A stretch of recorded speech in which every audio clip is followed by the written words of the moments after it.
करोड़ों का बिजनेस होता है धारावी में। दिक्कत ये है कि मुंबई की एक साइड में समुंदर है, उसमें कुछ नहीं कर सकते हैं, अब पिछवा पहाड़ है। इतनी बड़ी बड़ी बिल्डिंगें देखेंगे मुंबई 120 किलोमीटर ये स्पीड में चलिएगा, 120 के स्पीड में ना, तो पुलिस चालान नहीं काटेगी। मुंबई को तो पूछिए मत। मुंबई एक ऐसा शहर है जिसमें आप कितना भी अमीर हो जाइएगा ना, तो आपको कोई ज्यादा वैल्यू नहीं देता है, मतलब भौकाल नहीं हो पाता। आप सड़क पे चले, मर्सिडीज से चलेंगे, कोई दिक्कत नहीं। हमारे यहाँ कौन बोलोरो गांव में लेके घुसेगा?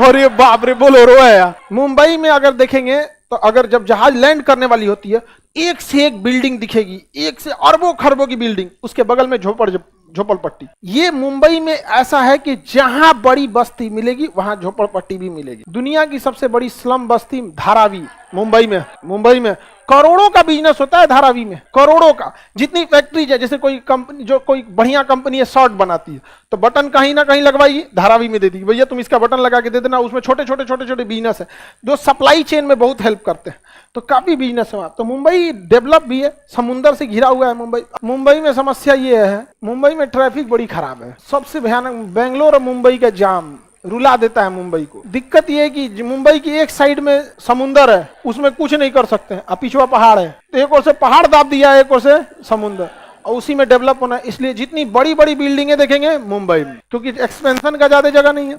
और दिल्ली में गवर्नमेंट कहती है कि ज्यादा ऊंचा नहीं ले जाने देंगे तुम, क्योंकि ज्यादा ऊंचा ले जाओगे तो एक ही जगह लोग सिमट जाएंगे, चौड़ा होने दो, ताकि हरियाणा, राजस्थान, मध्य प्रदेश के अगल बगल का भी एरिया आया। ट्विन टावर जो गिराया गया था ना, वो लंबाई की वजह से नहीं गिराया गया था, उसमें नॉर्म्स पूरे नहीं हुए थे, एक बार हम पॉलिटी का क्लास पढ़ा रहे थे, तो उसमें हम लड़कों को समझाए थे, उस समय ये बिल्डिंग गिरने वाली नहीं थी, उसकी 1 साल बाद बिल्डिंग गिरा दिया। उस चीजों को, भाई केस चल रहा था लंबा यहाँ पर, उस समय हम उस बिल्डिंग को बोल दिए थे दिल्ली में है, एक्चुअली वो नोएडा में है, तो बहुत दूरी नहीं है, वहां से 10 किलोमीटर दिल्ली है, तो अमूमन किसी को दिल्ली। तो अभी क्या है कि वो बिल्डिंग गिर गया, तो लोगों को हाईलाइट हो गया, अरे भैया गिर गया वहां पे।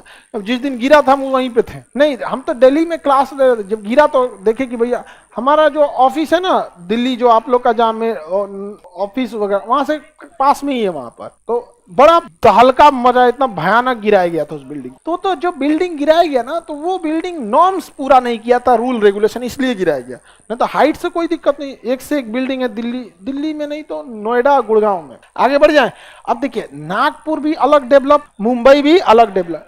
इन दोनों शहरों के बीच में आने में लगभग 18 घंटे लगते थे। इन दोनों के बीच बनाया गया एक्सप्रेसवे। क्या बनाया गया? एक्सप्रेसवे। महाराष्ट्र समृद्धि महामार्ग।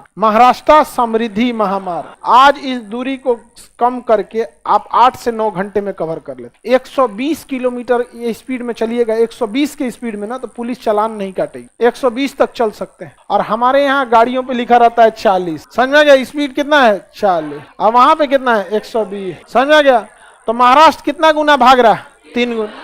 हो गया काम खत्म। हम कहीं भी जा रहे हैं हम लोग तो हमारे यहाँ बहुत सारी समस्याएं हैं। और एक्सप्रेसवे से फायदा ये होता है, हाईवे पुराना हो गया, एक्सप्रेसवे में अगर आप एक बार घुस गए तो आप बाहर नहीं निकल पाएंगे कम से कम 30-40 किलोमीटर तक। यानी एक जिला में एक के कोई एंट्री पॉइंट देता है उसमें। हाईवे पे तो कौन बकरी लेके चल आता है, चल कपड़ा सुखा देता है, बोरा वगैरह सुखा देगा। अब उसमें कैसे आप जा पाइएगा 120 की स्पीड में? पता चला कपड़ा सुखाने वाले को आप तो हिला दिए वो पार। उसमें सड़क में कहीं कट नहीं दिया होता है, और कटीले तार से दीवार उठा दिया जाता है कि जानवर भी ना आए, कुत्ता, कभी गाय, हालांकि कभी कभी गाय भैंस कूद के चल आते हैं, तो मर जाता है। एक्सप्रेसवे में जो गया कुत्ता, सियार, गाय भैंस तो मर जाते हैं एक्सीडेंट होकर। तो एक्सप्रेसवे बहुत जरूरी है। उत्तर प्रदेश में सबसे ज्यादा एक्सप्रेसवे, उत्तर प्रदेश से सबसे ज्यादा एक्सप्रेस है, पूरा इधर से उधर जाए।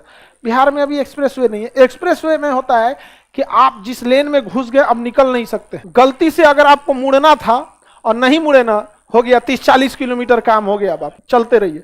तो वहां 30-40 किलोमीटर पता भी नहीं चलता है। 30-40 किलोमीटर 15-20 मिनट में निकल जाता है धड़ाम से। लेकिन 30-40 किलोमीटर तो आगे ले जाएगा, फिर यू टर्न मार के 30-40 किलोमीटर आइएगा। बहुत लंबा भयानक मारता है एक्सप्रेसवे पर। एक्सप्रेसवे बहुत जरूरी है। बिहार में भी एक्सप्रेसवे होना चाहिए। हालांकि औरंगाबाद से जयनगर के बीच में एक्सप्रेसवे बनना प्रस्तावित है। अब ये कितने सालों में बनेगा? 2030-35 तक तो बन ही जाएगा। हाँ, बन जाना चाहिए, 35 तक तो बन ही जाएगा। आगे बढ़े तो ये महाराष्ट्र समृद्धि महामार्ग नागपुर को किससे जोड़ता है?